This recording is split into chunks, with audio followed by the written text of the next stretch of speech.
Maryland is embarking on a massive overhaul of education policy and funding. It is known as the Blueprint for Maryland Education, or the Kirwan Plan. Sue Copen looks at how it will transform education over the next decade. There's no lack of priorities when it comes to improving public education in Maryland. You have to provide the funds so that the teachers can do the jobs they need to do, and if that's improving technology in the schools, all of that is necessary. I definitely would support teachers' salary increase. I used to, when I first came out of college, I was a middle school teacher myself, and I had to supplement that with a part-time job. Smaller class sizes are really important, as much as, increasing teacher salaries is important to their quality of life. I think for them, trying to manage huge classes is just really hard. The Blueprint for Maryland's Future was created to tackle all of those concerns and much more. The goal, to make sure all children in public schools in the state reach their full potential.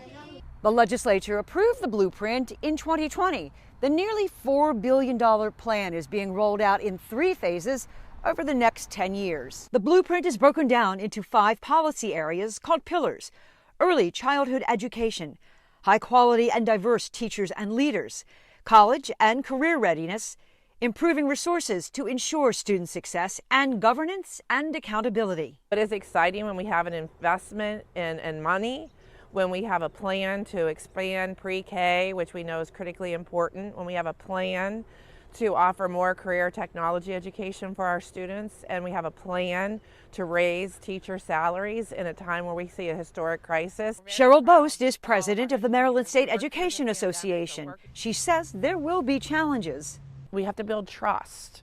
We have to show results, and they will be gradual.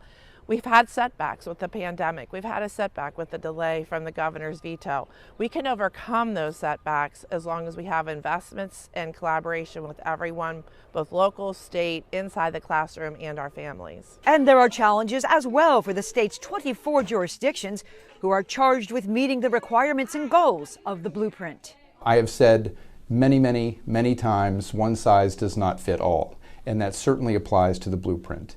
John Woolhams, who represents the Maryland Association of Boards of Education at the State House, says some jurisdictions are asking for a little more time to submit their plans, but are not pushing back on implementation of the Blueprint. It has been a challenge by scale for some of our smallest systems to raise salaries for nationally board certified teachers and to achieve that starting salary of $60,000 and to implement some of the reforms like the expansion of full-day pre-K for 4-year-olds and establishing partnerships with private providers. For Marla Posey-Moss, president of the Free State PTA with chapters in 17 jurisdictions around the state, parents are looking to make sure their voices are also included as the Blueprint moves forward. We want children to be able to have their potential met.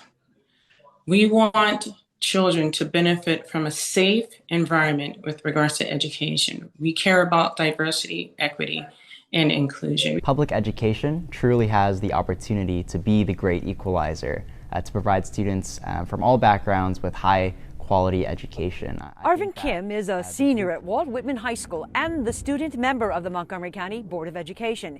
He's been an advocate for the Blueprint for several years, joining with other students in Annapolis to make sure students' voices were heard. Investments into both career pathway opportunities can really help our public schools serve all students, regardless of what their interests are or their plans after high school. So I think that's one great way that the Blueprint is improving the experience and the opportunities that it creates for students. And the vision for the state's public school system as the Blueprint moves forward over the next decade? The vision is that as students are entering pre-kindergarten, their parents and their educators are on the same page with respect to the expectation that by the end of 10th grade, all of those students are college and career ready. I'm Sue Copen reporting for State Circle.